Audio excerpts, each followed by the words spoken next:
Hi, I'm Ryan Szymanski, curator for Battleship New Jersey Museum and Memorial, and today I'm trying on one of these enlisted sailor winter type uniforms, the blue wool Donald Duck style uniforms, just to see what it's like. I haven't worn one of these since I was like 8 years old for a Halloween costume. So we're going to talk about what it is like wearing one of these. Those of you who are in the Navy probably already know it. Those of you who are not and have not had access to these, this will be informative for you. So the museum has a ton of uniforms like this that have been donated. Ones that are from our sailors, ones that have historical significance, go into the collection. They are artifacts that the museum displays and exhibits. Ones like this one that is just like, this is my dad's Navy uniform, go into the education collection, and we use them consumptively. They're not preserved long-term, which means I can put them on and wear them. We do not need any other uniforms. We have so many uniforms in the collection, we can't consume them quick enough.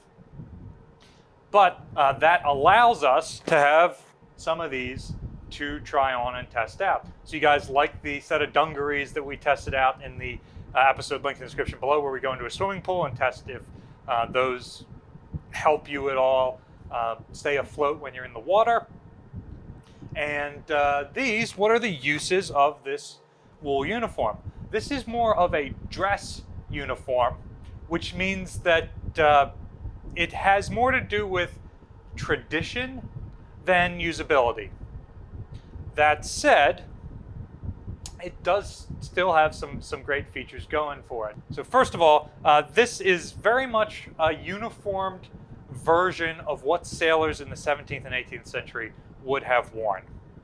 It's made out of wool, which is great when you don't have climate control, which is important for ships. Even Iowa-class battleships start to get steam radiators, but we have a sailor die of pneumonia on board in 1943. So like a wool uniform is very important. As a sailor on a ship at sea, you are likely going to get wet at some point. The wool retains heat even when it is wet. So it is a really great material to build a uniform like that out of if you're going to be outside all the time, like on a sailing ship or on a ship that doesn't have climate control. In the modern Navy, there's no use for this. It's itchy, it's scratchy. I've got uniform parts that are like, I can wear sweaters and Under Armour and things under it to stay warm. I don't need this material. Now, other things that go back to the age of sail are things like the flap on the back of the outfit. Before you had grooming standards, of which my hair is probably too long and my beard's definitely too long, sailors on older sailing ships would typically have very long hair. On the older sailing ships, the standing rigging, things like the ratlins that you're climbing up all the time to get into the masts, are covered in tar to help preserve them long term. You're trying to keep this stuff around for at least 3 years while your ship is on deployment in a constant marine environment where it's constantly getting wet and dry. So you could end up with a lot of tar in your hair, and then your hair all over the back of your uniform. These come in both a blue wool type and a white canvas type. The white canvas type is more for the summer, and obviously you don't want your black tar hair all over that, or you ruin your whole uniform. And you are responsible for buying new uniforms to pass inspection. So it's much easier to just replace the flap on the back than it is to replace your whole uniform as needed. One thing that I both hate and love about this uniform is it is incredibly tight. Part of that is an aesthetic choice. Oftentimes sailors would buy tight outfits that make them look good. Part of it is it really helps me in an emergency. These wrists are extremely tight. I had to have help buttoning them, and it's not because I have big, thick, manly wrists because I work out all the time. They are just made tight like that on purpose. If there's an explosion near me, I could get flash burned on any exposed skin, which could mean the burn going up the sleeves and burning the skin under it. Not only does wool not burn, but because it's so tight, only this exposed bit of skin can be burned. I'm very safe in that. It was very common in combat for sailors to tuck the bottoms of their pants into the tops of their socks to prevent flash burns in that way too, because the bottoms of these pants are cut significantly looser so that you can take them off even with shoes on. We did a video on that, already linked in the description below. That's the one I described earlier, talking about the dungarees. So that is a good thing. The material is good. If you're outside all the time, the fit is good. If you don't want to be burned. A very common feature of these pants is the 13-button flap. Makes it kind of difficult to use the bathroom, but again, it goes back to the old age of sailing. If you had 7 buttons up the center as you're climbing a line, that rope is on those buttons causing friction. It'll cause them to pop out and then your pants fall off. But with the buttons around the edge like this, you've got a flap that can chafe on that, and if it wears through, you're unlikely to lose some or all of your buttons. Oftentimes there's this misnomer that it's 13 buttons because that's for the 13 original colonies. No, it's just the number of buttons it takes. It's just happenstance. Okay. The kerchief is another holdover. It's just a good utility piece. You can use it to tie your long hair up if it starts to get in the way while you're using a block and tackle or something like that. You're about to board an enemy ship and all the sailors look the same. Uniforms aren't uniform yet. You can take it off and tie it around one sleeve. If you get injured, you can take it off and either use a tourniquet or use it to hold a bandage in place or something like that. So plenty of utility in this once upon a time in the modern Navy. It does nothing for you. Likewise, the hat does nothing for you.